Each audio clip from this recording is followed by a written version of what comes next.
Let me give you two examples of very recent vintage that trigger what I'm going to try and talk to you in 10-15 minutes about.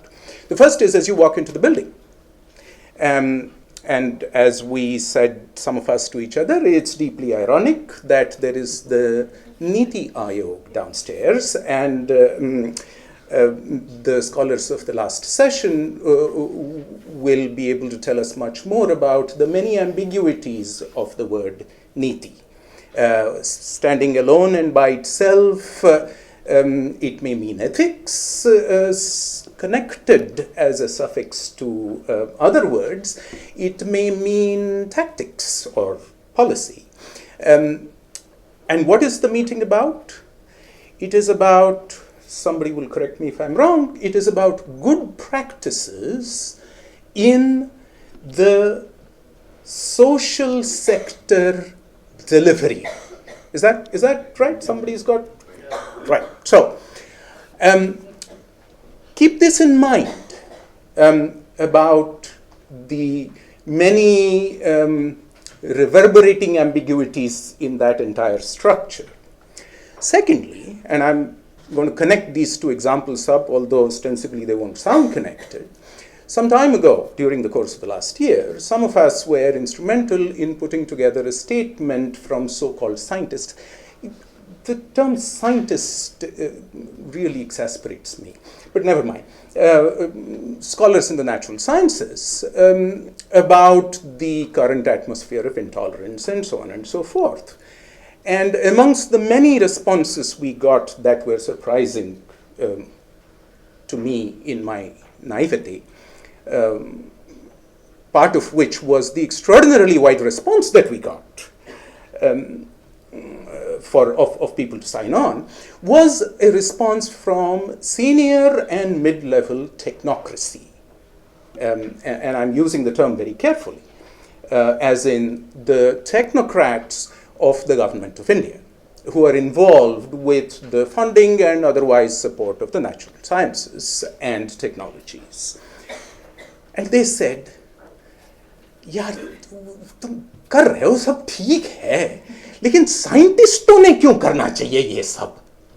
You know, this is all in the public sphere. Scientists have scientific problems. No, we should solve scientific problems separately.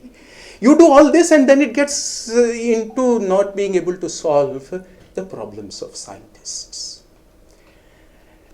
And I hope I am able to convey to you the peculiar convergence of the example downstairs and this mindset of the technocracy about how the natural sciences are apolitical, are in some fashion concerned in a value-neutral fashion with delivery of concrete goods, and therefore should be separated from the rest of this entire complex, ambiguous, convoluted debate.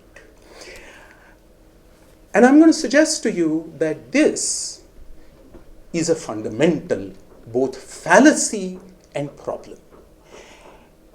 In keeping with what Professor Apurvanand said, this is by no means a whole cloth invention of the present ruling political dispensation. Not at all. This has been a thread in the complex social politics of our country for a long time. But it is equally true that for the present political dispensation, this is an even more prominent issue, perhaps. And let me argue that in 5 more minutes. So, in the first place, is this really true that science has nothing to offer? Here's the actual explicit text. Science has nothing to offer to society if it's not through the prism of providing technologies. And why do we need technologies? We need technologies because we need to solve social problems by applying technological solutions. Solved, mind you, not modified or modulated as in the introduction of the cell phone, which has changed situations and circumstances. It has not solved anything. To behave as though technology has solutions to offer to social problems is both hubris and, over and above that, a deliberate withdrawal from the messy business of politics in its broadest sense. And in that sense is a withdrawal from the terrain of science and society, or more correctly, science in society. This is precisely what the technocracy is telling me when we say that we as scholars in the natural sciences should join our colleagues who are scholars in the social sciences and our colleagues who are scholars and accomplished innovators in the humanities and the arts in protesting the spirit of intolerance that is exemplified by the murders of prominent rationalists. The technocracy turns around and says, but as a natural scientist, that's not your position in the fabric of society. This is a fundamental problem. This as a problem is coupled to what the government, this government far more prominently, to my admittedly biased eye, than the previous government, has been doing for the past year, even more than in the previous year, which is, and allusion was made again, to make in India, to skill India, and so on and so forth. And in all of those, there is a fundamental distinction that is implicitly directed at the natural sciences and at publicly funded institutions concerned with the natural sciences. And that is, deal with technologies, create technologies, make technologies.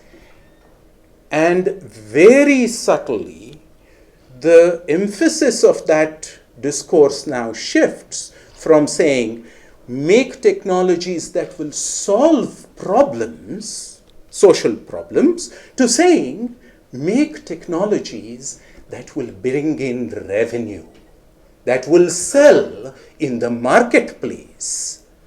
This is seamless segue. And it does two things. Number one, it creates the straightforward fodder for neoliberal economics that you would, under the present dispensation, see as having, if at all, intensified. But more than that, I suggest to you, it moves the natural sciences away from the community of disruptive, discursive, questioning scholarship, which is fundamental, as was said in the first session, which is fundamental to our understanding the world that we live in, our coming to informed and intelligent terms with the world that we live in. If at all, this is a program of very carefully preventing the empowering value, not just of science as in natural sciences alone, but of scholarship. It is not because I know biology that I should tell you what biology does. It is because I know some biology that you might find it prudent to ask me for a point of view that you will then consider. There is a huge difference between these.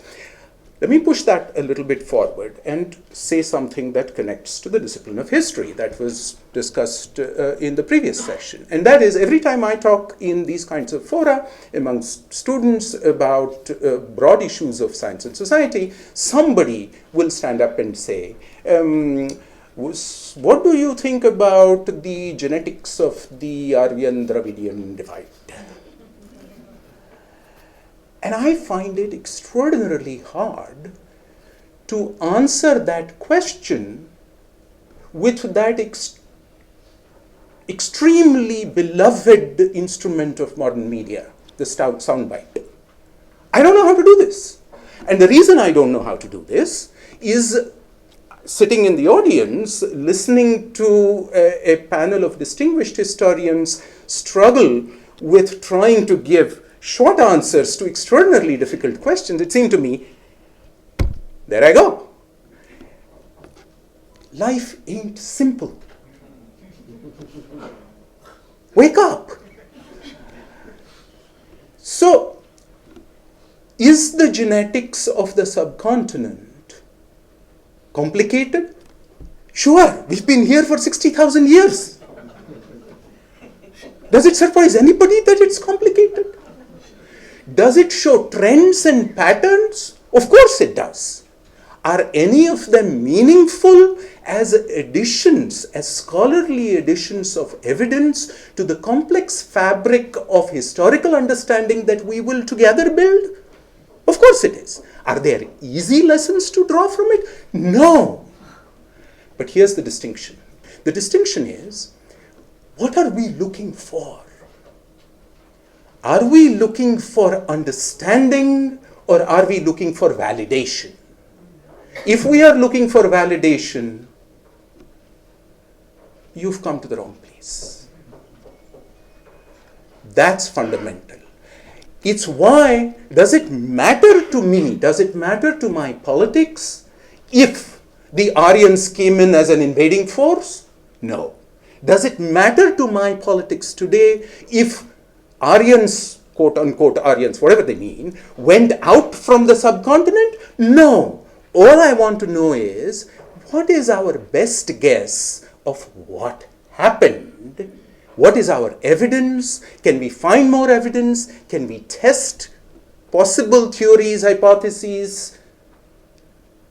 We're just trying to understand ourselves. This is not about proving that we are human. And that is a fundamental political distinction that I think it's absolutely essential for us to keep in mind. Having said that,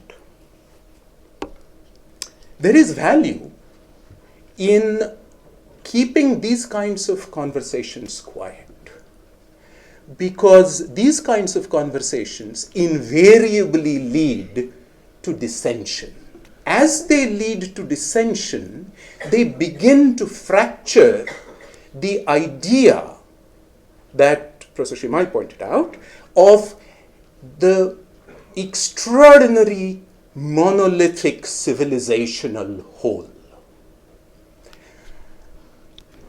It's not surprising that elites of all kinds would like the empowerment that comes with understanding not to be democratized outside a select circle of democratization.